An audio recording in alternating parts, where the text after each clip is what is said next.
दोस्तों, ये 7 दिन की हमारी यात्रा आज अपने सबसे प्यारे मोड़ पर आ गई है। अब तक हमने कान्हा के पूजन, व्रत, भोग और श्रृंगार के बारे में जाना। लेकिन जरा सोचो, जन्मदिन के दिन अगर किसी को उपहार ही न दिया जाए, तो क्या मजा आएगा? आज हम उसी प्यारे सवाल का जवाब ढूंढेंगे। इस जन्माष्टमी पर कान्हा को सबसे सच्चा और खास उपहार क्या दें? और यकीन मानो, ये जवाब आपको सीधा नंदलाल के चरणों तक पहुंचा देगा। नमस्कार, मैं नैन्सी और आपका स्वागत है माय सहारा चैनल पर।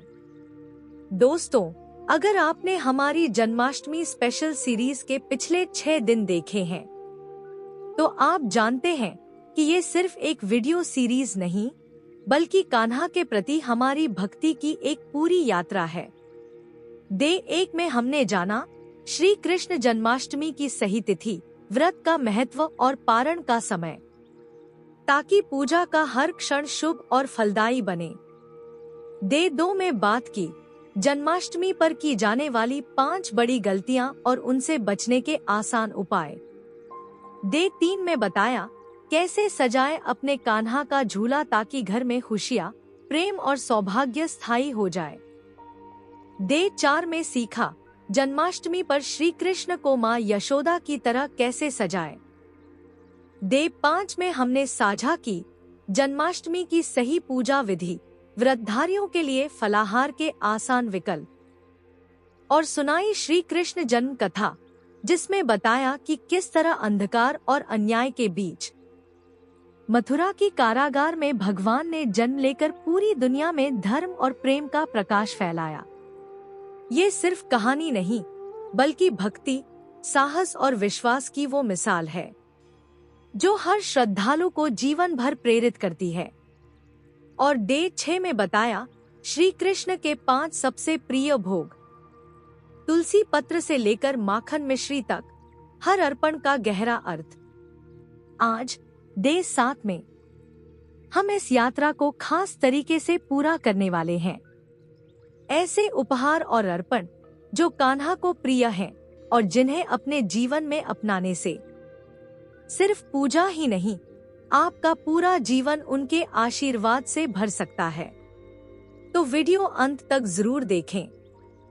और अगर आप पहली बार माय सहारा पर आए हैं, तो सब्सक्राइब जरूर करें, क्योंकि यहाँ आपको हर व्रत, त्योहार और कथा सही जानकारी, सच्ची भावना और पूरी श्रद्धा के साथ मिलती है।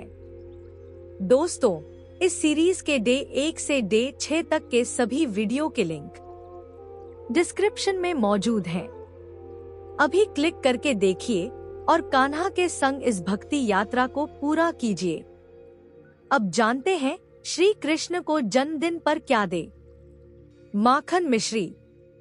कान्हा को माखन मिश्री अर्पित करना केवल भोग चढ़ाना नहीं, बल्कि अपने मन की निर्मलता और प्रेम की मिठास को उनके चरणों में अर्पित करना है।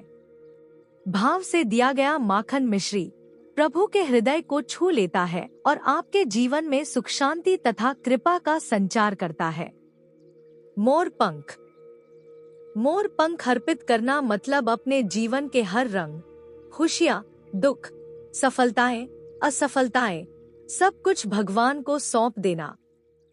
ये भेंट हमें याद दिलाती है कि प्रभु की इच्छा में ही भलाई है और उनका मार्गदर्शन ही हमें सही राह पर ले जाता है। बांसुरी। बांसुरी अर्पित करना इस बात का संकेत है कि हम अपना अहंकार, क्रोध और मन की सारी गांठें खोलकर प्रभु को समर्पित कर रहे हैं। जैसे बांसुरी खाली होकर मधुर स्वर देती है, वैसे ही खाली मन में ही भगवान का नाम मधुरता से बसता है। चंदन का तिलक। चंदन अर्पित करना भगवान को आदर और स्नेह देने का भाव है। इसकी ठंडक और सुगंध मन को शांत करती है और माना जाता है कि इसे अर्पित करने से भगवान आपकी थकान, चिंता और दुख अपने ऊपर ले लेते हैं। तुलसी पत्र। तुलसी पत्र के बिना कान्हा का भोग अधूरा माना जाता है। तुलसी माँ लक्ष्मी का स्वरूप है और इसे अर्पित करना मतलब अपने सबसे शुद्ध भाव प्रभु को समर्पित करना। कहते हैं, जो भाव से तुलसी चढ़ाता है उसके जीवन में सदैव कल्याण होता है।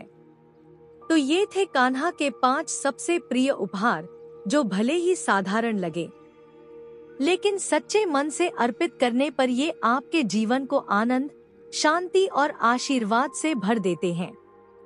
अगर आपको ये कथा अच्छी लगी तो इस श्रृंखला के बाकी दिनों की कहानियां जरूर देखें और माय सहारा को सब्सक्राइब करें, ताकि भक्ति की ये डोर हम सबको जोड़े रखे। जय श्री